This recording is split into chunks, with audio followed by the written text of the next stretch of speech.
Oi, gente, boa noite. Meu nome é Ariane. Eu sou médica, ortopedista, cirurgiã da mão e eu vou falar um pouco para vocês hoje dessa especialidade médica, como foi para mim escolher essa especialidade e falar também de alguns casos do que trata o cirurgião de mão, uma visão mais geral, para a gente criar um pouquinho de intimidade com essa especialidade que muitas pessoas ainda não conhecem, não sabem nem que é uma especialidade médica. Então, vou começar aqui uma apresentação.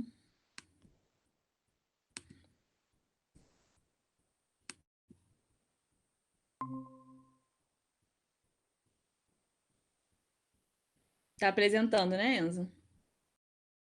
Uhum.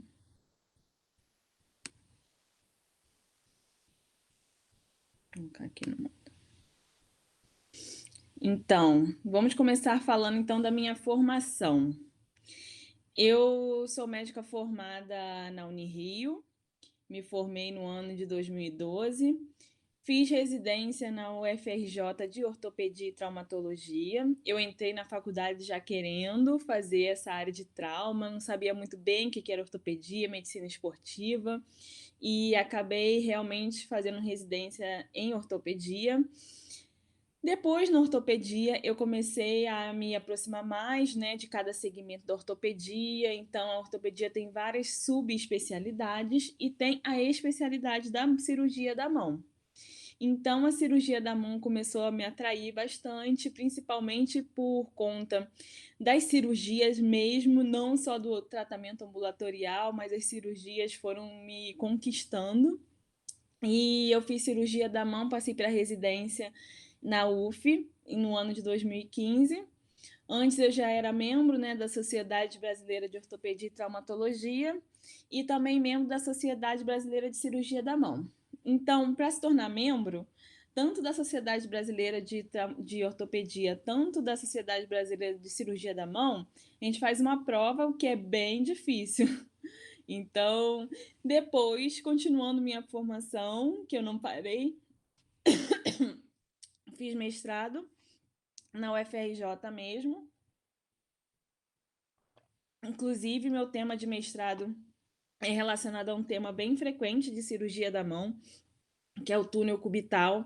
Eu fiz uma análise ultrassonográfica de pacientes antes e após a neurólise do túnel cubital. Não parando aí, eu fiz prova para a Escola de Saúde do Exército e hoje eu sou uma cirurgiã de mão de carreira do Exército. Eu consegui entrar na vaga específica para cirurgiã de mão, não para ortopedista geral, e isso é uma coisa bem legal, né? Mostrando que a cirurgia de mão cada vez está ganhando mais espaço como especialidade médica mesmo. Também realizei um curso de microcirurgia e fui professora substituta também no FRJ. Então, assim, como se tornar, né, uma cirurgiã de mão? Para se fazer a cirurgia da mão, a gente tem que ter um pré-requisito antes. Então, ou você faz ortopedia e traumatologia, que são 3 anos de residência, ou você faz cirurgia plástica, que vai fazer cirurgia geral e a subespecialidade de cirurgia plástica. Tendo um desses pré-requisitos, você faz a prova, uma prova de residência para a cirurgia da mão. É importante falar que a cirurgia da mão é uma especialidade médica, é uma especialidade reconhecida pela AMB. Então, diferente, por exemplo, de não menosprezando que todos têm sua importância, mas é para saber a diferença, por exemplo, de um cirurgião de pé e tornozelo. Ele é uma subespecialidade da ortopedia, ele não faz uma residência de cirurgia do pé. Ele faz ou um fellow ou uma pós em cirurgia do pé. E a cirurgia da mão, pela sua complexidade também, pelo reconhecimento, se tornou residência médica. Então, são 2 anos de residência médica de cirurgia da mão. E algum adendo, Enzo? Hum. Então, por que muitas pessoas perguntam, questionam, por que 2 anos só para fazer a cirurgia da mão? Para estudar tanto a cirurgia da mão? O que trata o cirurgião de mão? Isso é muito questionado. E só quando você começa a ter uma proximidade que você entende a complexidade que é a especialidade de cirurgia da mão. Por isso, são 2 anos e ainda é pouco para tanto treinamento de cirurgia da mão. a cirurgia da mão é um ramo muito amplo e por isso que é importante reconhecida como especialidade médica. E é importante as pessoas conhecerem essa especialidade até para saber, para encaminhar os pacientes que têm alguma lesão, alguma deformidade, alguma afecção na mão. Isso é muito importante, porque como especialista a gente vai saber o tratamento mais adequado para cada paciente. Então, para começar um pouquinho, só para vocês terem uma ideia assim do que pode tratar o cirurgião da mão. Por exemplo, essa figura que eu coloquei é uma figura de uma deformidade congênita. Então, são várias as deformidades congênitas que nós trabalhamos, que nós operamos. Então, essa daí é uma duplicação de polegar, tem sindactilia. Então, são várias deformidades que nós tratamos, né, na cirurgia da mão. Esse daqui é um exemplo de um trauma mais complexo. Vocês podem ver que os ossinhos estão para fora do punho. É um trauma complexo da região do carpo. Então, esses traumas, normalmente, o cirurgião da mão trata. O ortopedista pode tratar? Pode tratar, sim. Mas, em geral, eles encaminham até para o especialista em mão mesmo. Aqui uma outra patologia, né, que é uma fratura. A área da fratura também é uma área bem ampla dentro da cirurgia da mão. A gente opera desde cotovelo, antebraço. O cotovelo normalmente é uma especialidade da cirurgia do ombro, mas alguns cirurgiões também trabalham com cotovelo. O antebraço e o punho. Então, o punho é uma parte bem importante também da cirurgia da mão. As fraturas do punho, que são normalmente mais complexas. As fraturas de mão, que incluem metacarpos e dedos. E também uma área muito legal, que eu particularmente adoro dentro da cirurgia da mão, é a área de nervo periférico. Então, nós operamos as patologias relacionadas aos nervos periféricos, que inclui desde compressões do nervo periférico, compressões mecânicas, compressões por outras causas, até as lesões propriamente ditas, por exemplo, por trauma de um nervo periférico. Então, muitas pessoas ainda têm a lenda, né? Acham que, por exemplo, você cortou um nervo mediano, cortou um nervo radial, ulnar, que não tem mais como voltar à função. E hoje em dia nós temos cirurgias muito complexas, mas que dão um resultado muito legal. Por exemplo, eu gosto muito de cirurgia de enxerto de nervo. Quando a gente perde um segmento de nervo, a gente tira um nervinho da perna, normalmente o sural, coloca ali para fazer uma ponte na lesão do nervo. Então a gente usa microscópio. São cirurgias um pouquinho mais complexas, mas com resultado bem legal. E é importante difundir isso porque muitas pessoas acham que não tem tratamento até hoje. As deformidades negligenciadas às vezes pelo próprio paciente e também as deformidades por traumas complexos, né? Por exemplo, esse foi um esmagamento que o paciente só procurou um primeiro atendimento e ficou com uma sequela e a gente trata muito também das sequelas. Aí é para exemplificar um outro tipo, né, de tratamento que a gente tem, que são sobre as lesões de ponta de dedo e até lesões ungueais. Então, a gente trata de complexidades, por exemplo, desde o reimplante de um membro, que a gente estuda e aprende a operar, fazer reimplantes, até, por exemplo, uma lesão de leito ungueal, que é uma lesão onde a unha se apoia. Então, a gente também faz cirurgias que, digamos, de menor complexidade, mas de importância igual, né? Então, aqui eu coloquei, por exemplo, eu operando, né, eu fazendo, na verdade, um treinamento de microcirurgia, porque a gente faz treinamento com microscópio, então também é uma área bem importante que a gente explora dentro da cirurgia da mão. Por exemplo, a gente faz cirurgias de nervos digitais, que são nervos bem fininhos, a gente faz cirurgias de plexo braquial. Então, a gente precisa do microscópio porque o fio é um fio muito fininho que fica quase invisível ao olho nu para realizar as suturas e a gente tem que ter uma melhor visualização das estruturas, né? Além disso, como eu falei, outra área que também se mistura um pouco, né, e também porque tem entrada é da cirurgia plástica. Então, a gente também faz muitas cirurgias relacionadas à cirurgia plástica e que os plásticos também operam com a gente e também realizam essa cirurgia em conjunto. Então, por exemplo, esse é um caso que eu operei na residência, mas foi um caso de um retalho abdominal, que a gente chama de groin flap, na verdade, retalho inguinal. Então, para realizar coberturas, a gente também estuda retalhos, enxertos, retalhos livres com microcirurgia. Então, vou falar para vocês agora de alguns casos clínicos. Eu separei alguns poucos casos clínicos, mas para vocês terem uma ideia de algumas questões que a gente atende no dia a dia, de alguns pacientes que são encaminhados, e principalmente quando vocês verem, vocês aprenderem como encaminhar esses pacientes também, que é bem importante. Então, vou começar aqui com um caso. Essa é uma imagem de uma mão de um paciente do sexo masculino, de 70 anos. Então, ele veio com essa queixa. Os dedos foram ficando fechados há cerca de 10 anos. Então, há 10 anos começou uma alteração na mão desse paciente e esse dedo começou a ficar fechadinho. O que a gente pode observar? No exame, a gente observa uma cordinha palpável bem na região palmar da mão e observa também que esses dedinhos, principalmente o dedo anelar, ele tem um arco de movimento limitado, ou seja, ele não faz extensão e não faz flexão. Ele movimenta muito pouco esse dedinho. Ele realmente fica com a mão bem fechada. Esse é um tipo de caso interessante, porque quem não conhece a patologia não vai saber encaminhar. Então, muitas vezes eu recebo esse tipo de paciente com encaminhamento, por exemplo, de dedo em gatilho. Acha que é um dedo fechado e é um dedo em gatilho. E não, é uma doença bem comum na cirurgia da mão, que a gente atende muito e opera muito, que se chama doença de Dupuytren. A doença de Dupuytren é uma fibromatose benigna da fáscia palmar e da fáscia digital na mão. Para quem não sabe, igual que a gente tem uma fáscia no pé, na mão a gente também tem uma fáscia. E essa fáscia é que é o elemento principal dessa doença de Dupuytren, que é uma proliferação anômala. Então ele atinge na maioria das vezes homens, né, até numa proporção de 9 para 1 para uma mulher, e é bem comum em paciente branco. Ele vai da quinta à sétima década e ele pode ser bilateral. Na maioria das vezes eu atendo paciente sim com a lesão bilateral. Então, vai formando algumas cordinhas nessa fáscia e a gente palpa essas cordas realmente na mão do paciente.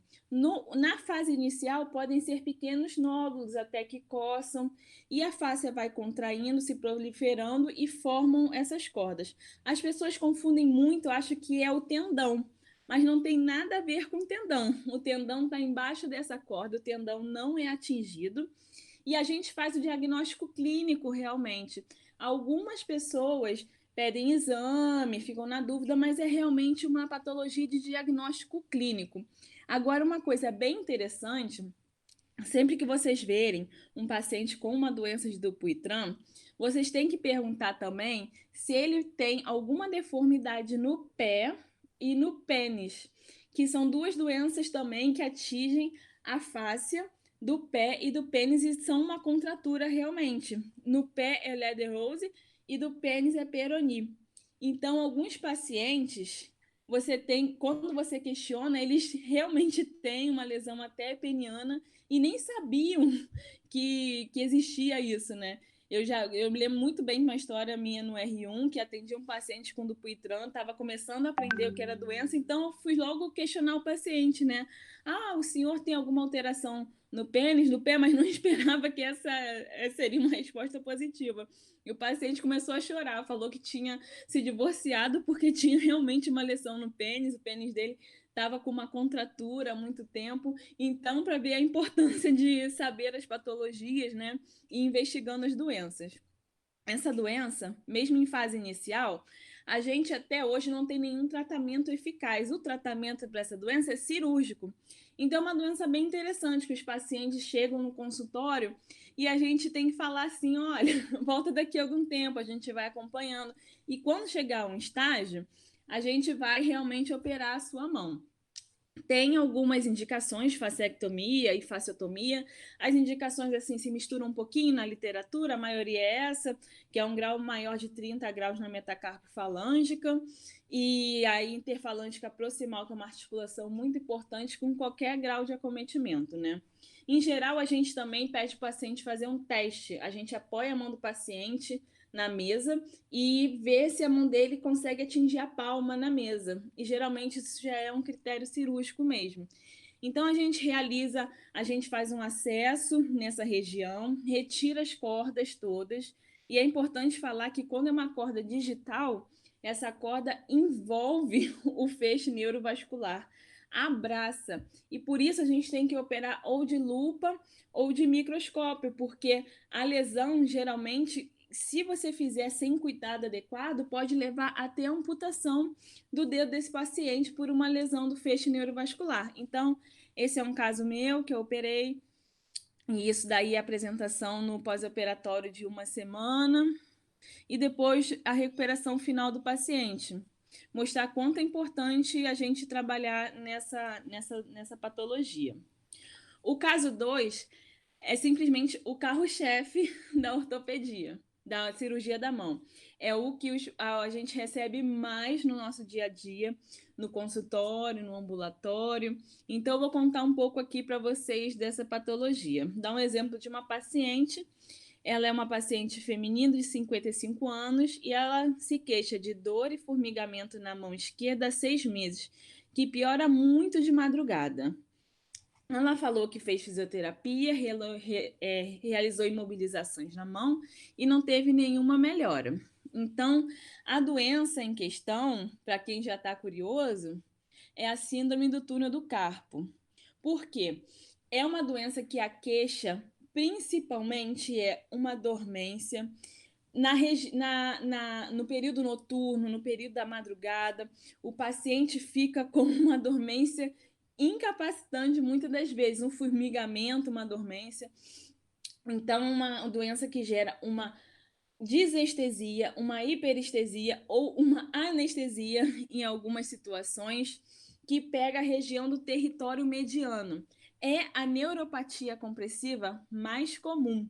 Então, por isso que a gente atende direto no consultório essa patologia, e isso cai em provas, desde da prova da residência para qualquer entrada, é um tema bem comum, então um tema bem importante de ser estudado, de ser entendido. E por que acontece essa compressão ali no nervo mediano?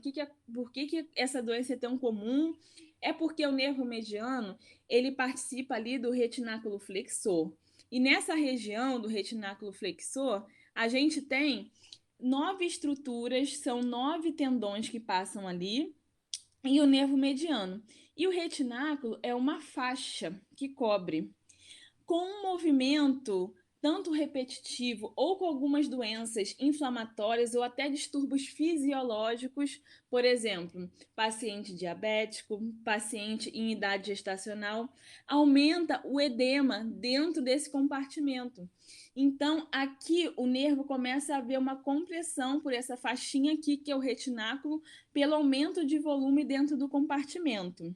Então, normalmente o paciente se queixa de parestesia, né, que é uma redução ali da sensibilidade no território mediano, que é o indicador, o polegar, o indicador, o dedo médio e metade do anelar.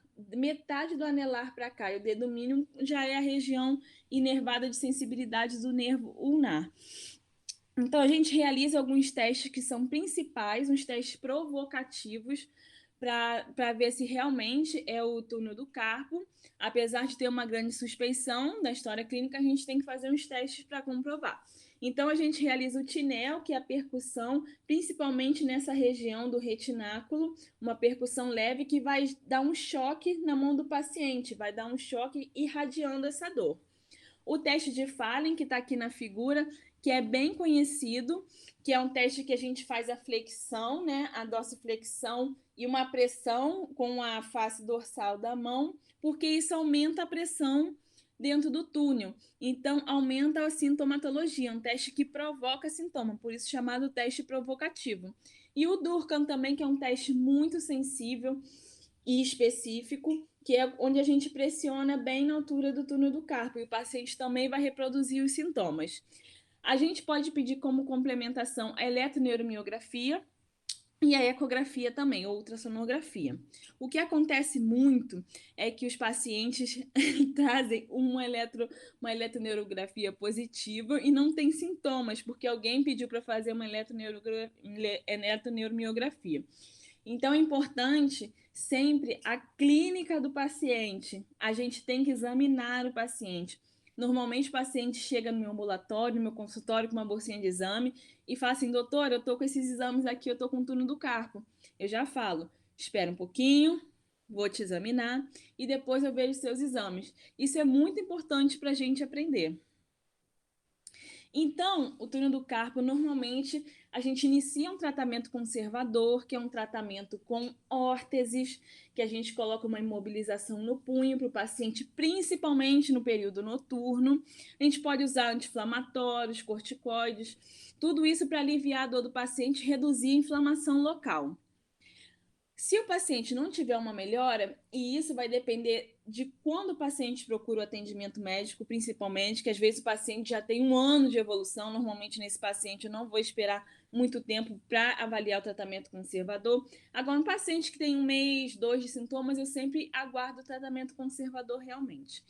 A infiltração local não é indicada porque pode lesar o nervo quando você fizer a infiltração. Então, hoje em dia, se a gente tiver necessidade de fazer um corticóide, a gente opta por fazer um corticóide muscular mesmo, com ação sistêmica. E o tratamento cirúrgico é a descompressão do nervo, a neurólise.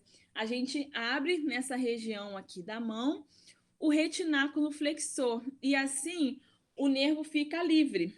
O nervo não fica mais apertado pelo retináculo.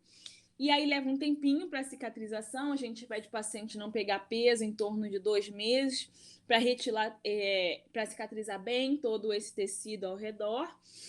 Mas é uma cirurgia bem tranquila, a gente consegue, às vezes, operar até com anestesia local, o paciente, normalmente a gente faz com local e sedação, mas aí depende da tolerância também do paciente, e é uma cirurgia que tem um ganho bem legal. Já os pacientes que procuram, por exemplo, com 1 ano, 2 anos, ou infelizmente os casos dos pacientes do SUS, por exemplo, ano passado eu já cheguei a operar paciente que estava aguardando no SUS por 4 anos uma cirurgia. Então, nesses casos, a gente tem que deixar o paciente bem ciente que o ganho não vai ser completo, que já há uma lesão nervosa ali naquela região. O paciente vai ganhar primordialmente a melhora dessa dor noturna, aquele incômodo insuportável, mas pode permanecer com alguns sintomas, principalmente uma hipoestesia nessa região do território mediano. Vamos passar para outro caso. Enzo, como tá? Tá indo tudo certo, professora. Essa lesão, a gente até vê na faculdade, os professores de anatomia, eles comentam bastante. É um caso corriqueiro, muitas vezes pela LER, né, lesão do esforço repetitivo.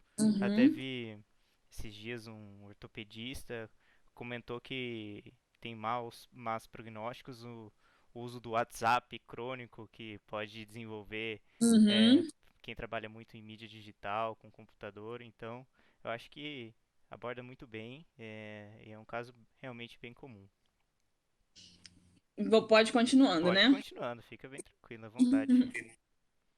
Então, vou passar aqui para um caso 3, que é, na verdade, uma exemplificação do que a gente atende de lesões cortocontusas muito frequentes na mão, principalmente em acidentes domésticos e acidentes de trabalho. A gente pega o carro-chefe, são lesões por maquita, então todo o plantão de porta aberta normalmente entra um paciente com uma lesão de maquita, muitas das vezes uma lesão grave, que às vezes até gera amputação de um dedo, e muitas lesões comuns no ambiente doméstico, por exemplo, com faca de cozinha, né? Então, essa é uma paciente que foi um acidente doméstico realmente com uma faca de cozinha. Então, ela chegou na emergência, ela estava tão nervosa que não tinha reparado que ela estava com uma lesão, ou seja, ela estava nervosa pela dor, pelo sangramento, mas ela foi simplesmente para fazer uma sutura na emergência. Depois que ela se acalmou um pouco, ela percebeu que ela não conseguia levantar o dedo, ou seja, não conseguia fazer a extensão do polegar dela, colocar essa falange distal estendida. Então, isso é bem importante. Quando a gente estiver num pronto atendimento, num PS, geralmente chega um paciente para suturar e às vezes o médico na correria é difícil fazer a avaliação e faz a sutura e não passa para a ortopedia avaliar. E é bem importante em lesões cortocontusas ter essa avaliação realmente da traumatortopedia, porque é muito comum ter lesão negligenciada. Então, principalmente no dedo, eu opero muitos pacientes com lesões por corte no dedo, que fizeram lesão do nervo digital e no dia foram avaliados, mas fez anestesia para dar o bloqueio e, na verdade, não foi percebido que tinha uma lesão e depois ficou com uma anestesia local, foi percebendo e era uma lesão de nervo digital. Então é bem importante, principalmente, pedir a movimentação da mão do paciente. A gente não pode ter medo de pedir para o paciente movimentar a mão na emergência para ter uma avaliação de um corte, principalmente na região palmar, que é a mais importante ali em termos de gravidade. Porque uma lesão, por exemplo, na zona 2 dos flexores é uma lesão bem complexa e exige um tratamento um pouco mais rápido. Tanto essa lesão da zona 2 como da zona 3 também, o que acontece? Essa lesão, essa região aqui da mão, uma região muito rica em inervação, em músculo, tendões.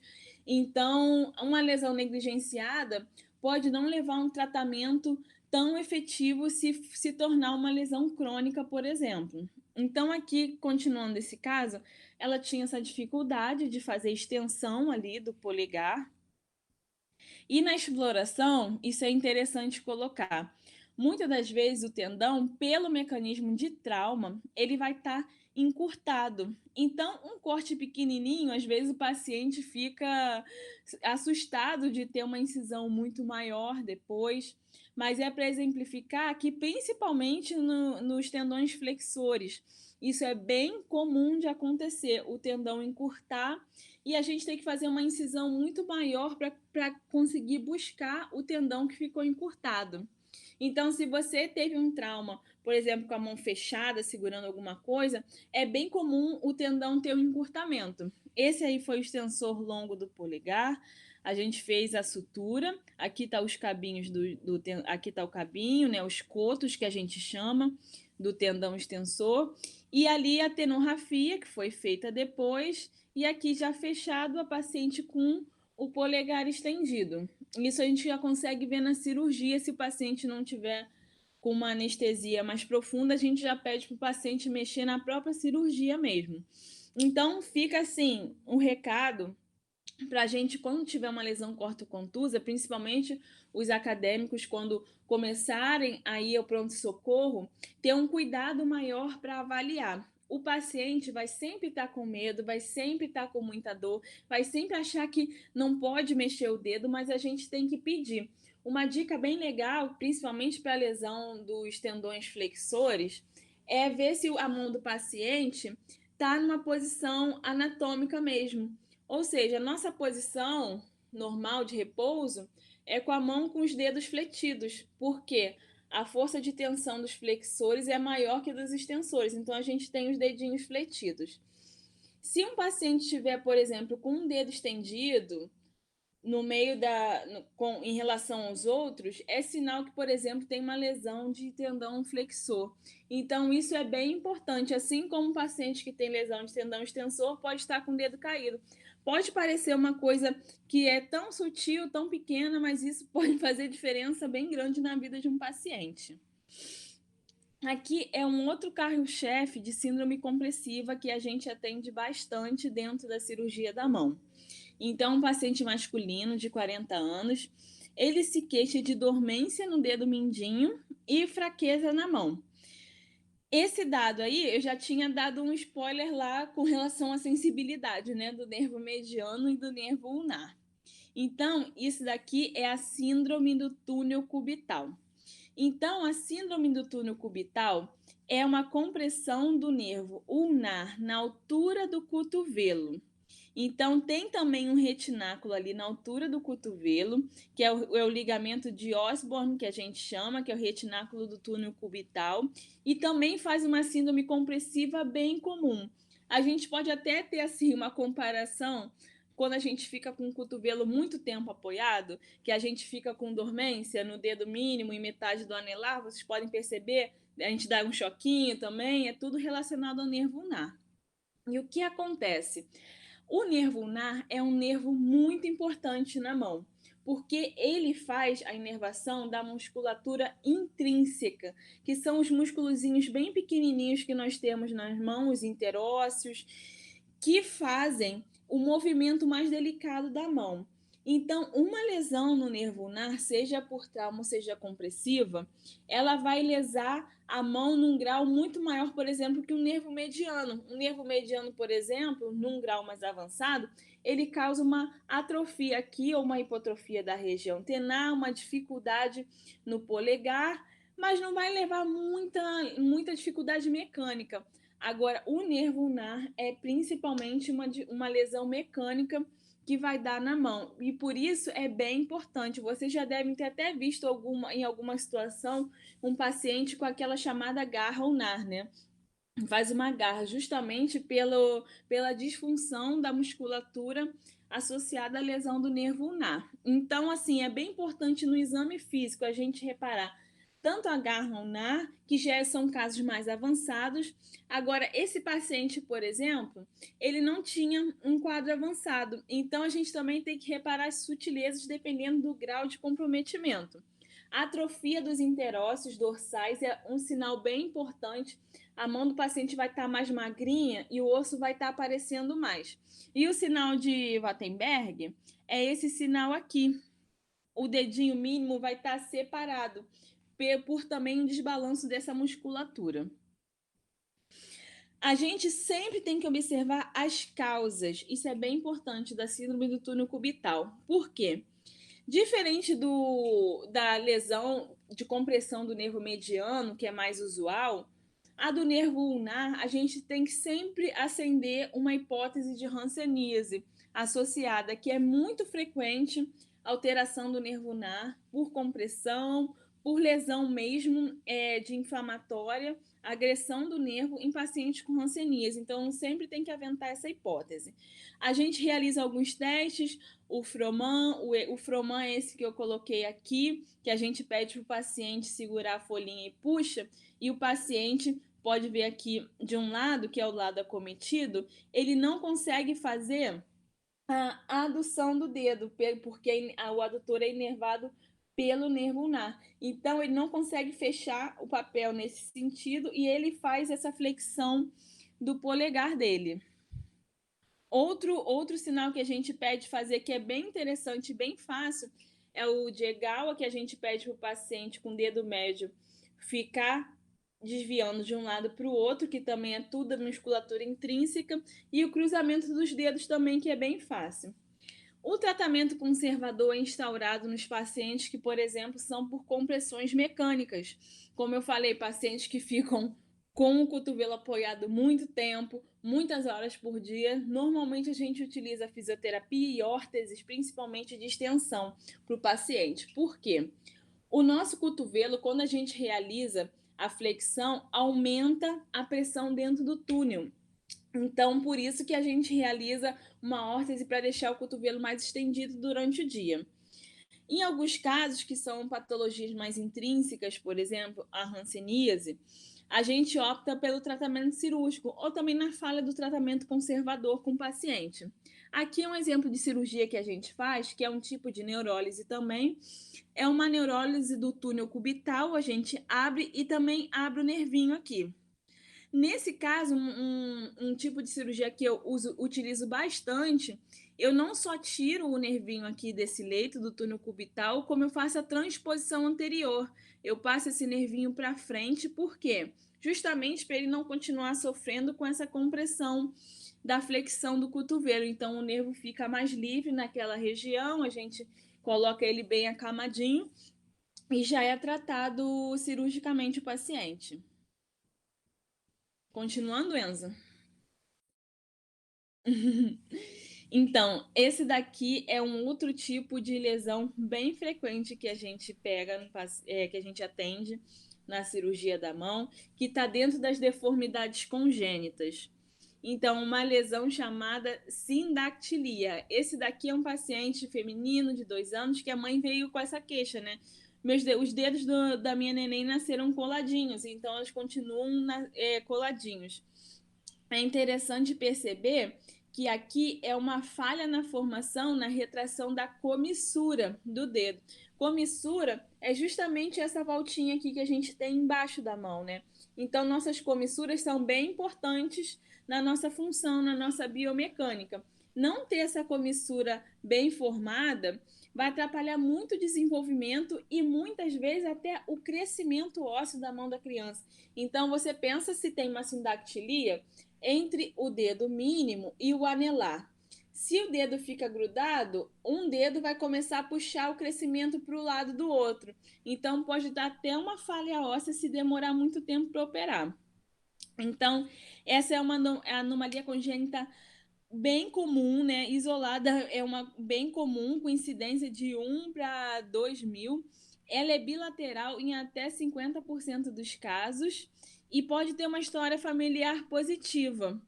Ela isolada entre os dedos médio e anelar, que é esse dedinho aqui justamente que a gente estava vendo, essa lesão, é o mais comumente afetado. E aí segue o anelar e mínimo, como eu falei.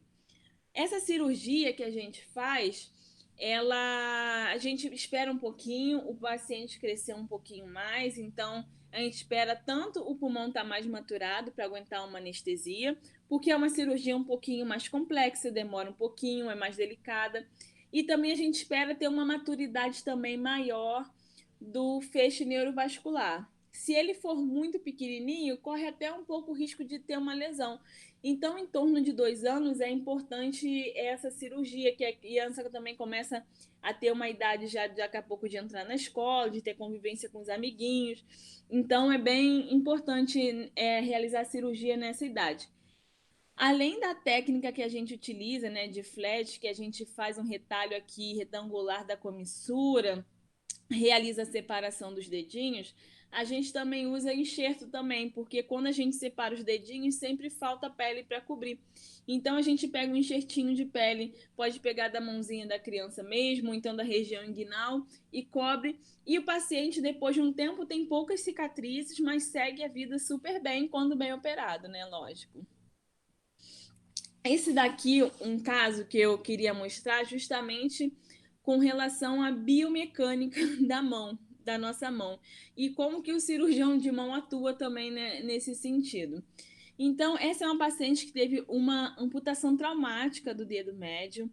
Ela sofreu um corte de facão, se eu não me engano, e teve esse dedo amputado. Atendida na emergência, realizaram a sutura do coto, que é bem importante, principalmente tomar cuidado com o nervo e tal, e ficou ali com um pedacinho de falange proximal. E a queixa dela era a seguinte, não era nem uma queixa estética. Era, doutora, eu tô deixando cair os objetos da minha mão. Porque vocês conseguem entender a dificuldade de um paciente segurar os objetos com a força normal, com um coto de dedo atrapalhando. Então, assim, é fácil da gente imaginar. E atrapalha, às vezes, para calçar, segurar algum objeto, ou então movimentos bem delicados. O cotinho do dedo atrapalha. Aí você vai me perguntar, né? Mas o que a gente faz? Corta a falange que falta? E qual que seria o tratamento para isso? Então, a gente tem uma cirurgia bem interessante que a gente realiza muito em pacientes com sequela realmente de amputação traumática, que é uma amputação de raio. Nessa cirurgia, a gente tira todo o raio da mão do paciente. O que é o raio? Além do dedo das falanges, a gente retira também o metacarpo.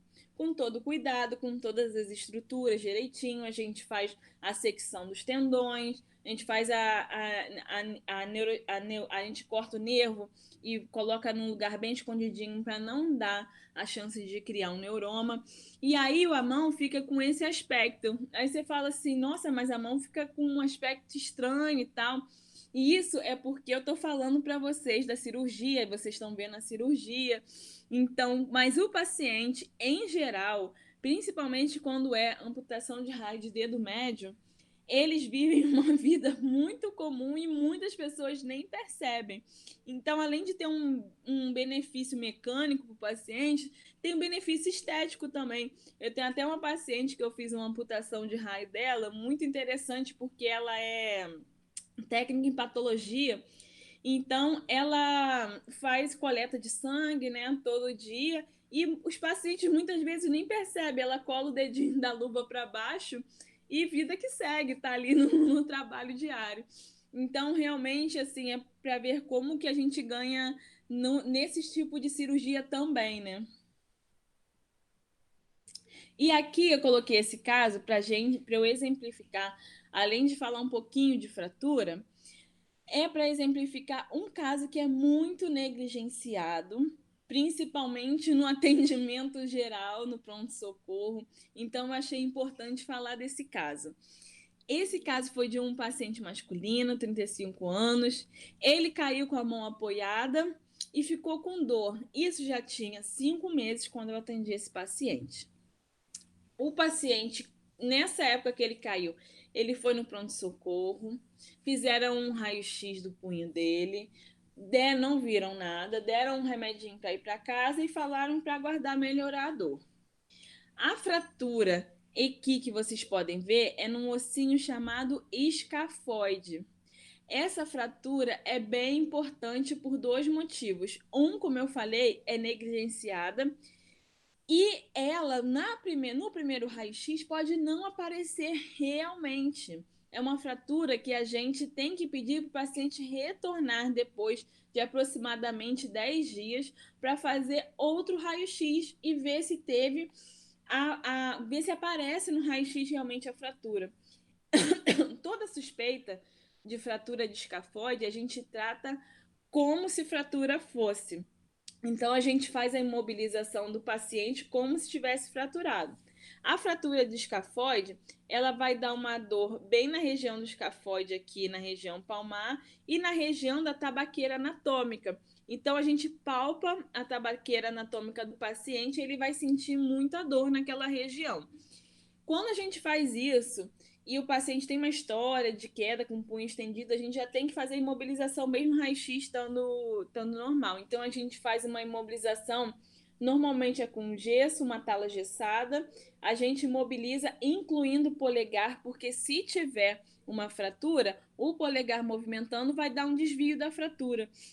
Então a gente inclui o polegar e é importante também mobilizar o cotovelo. Então a gente faz uma tala axilopalmar até o retorno do paciente.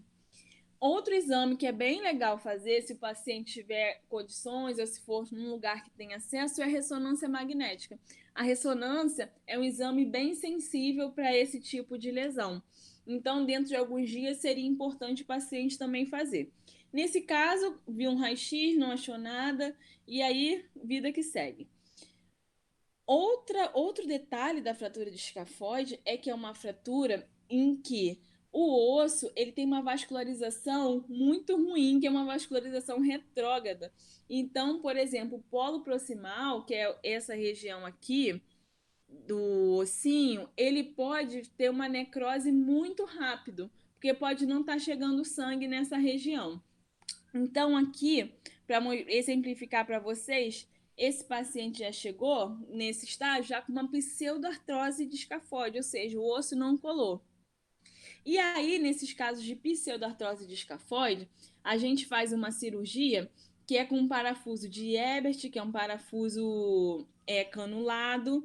A gente coloca que é um parafuso compressivo também. E aí a gente coloca um enxerto. Normalmente eu tiro aqui um enxertinho de osso do rádio distal. E aí o paciente segue no tratamento, a gente deixa um tempinho imobilizado, mas é mais para exemplificar para vocês que é um tipo de lesão bem negligenciada que a gente atende bastante em cirurgia da mão. Enzo, acabou. Acabou. Nossa, doutora, muito obrigado pela palestra. Acho que agradecer em nome de todos. A gente vai tentar divulgar aí na descrição o seu Instagram, as mídias sociais para o pessoal Aham. acompanhar. Fala Então, a verdade, você gostou? adorei, adorei. Muito. Eu ainda não tive disciplina de ortopedia, assim, alguns colegas meus, então acho que fiquei muito interessado e abrindo possibilidades para o futuro, claramente, né? Uhum. É que eu tentei fazer uma linguagem mais pro acadêmico entender mesmo. Sim, muito obrigado, professora. Vou deixar aqui o agradecimento, né? Uma honra ter e muito obrigado pela disponibilidade de ter se encontrado com a gente bem fora de horário. Então a gente agradece Uhum. muito de coração. Se quiser fazer uma despedida, Ah, para tá, eu faço. finalizar, eu já. Eu faço. Hum, já tá, a gente já faz logo.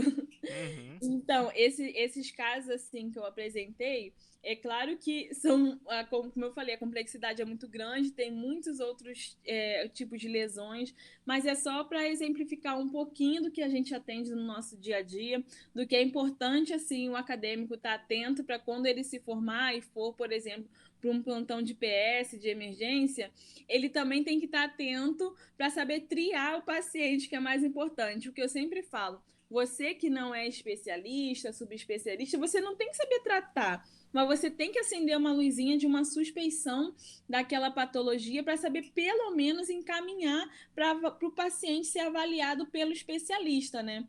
Então espero ter acendido um pouquinho dessa luzinha na cabeça de vocês e ter também acendido uma luzinha do interesse, que é uma especialidade que eu tenho um carinho muito grande. Eu fiz ortopedia, mas eu me realizei mesmo na cirurgia da mão. Eu gosto muito de operar e opero bastante, principalmente dentro do exército. Eu tenho um volume muito grande de paciente, então eu me sinto assim bem realizada com essa especialidade. E a gente, assim, um conselho de que alguém que já é mais velha, né? A gente tem que fazer realmente aquilo que a gente gosta, né? A gente tem que pensar assim em mercado de trabalho, em tudo isso, mas o que vai fazer você se destacar é sua dedicação, é seu estudo com a especialidade, e essa é uma especialidade que realmente está no meu coração.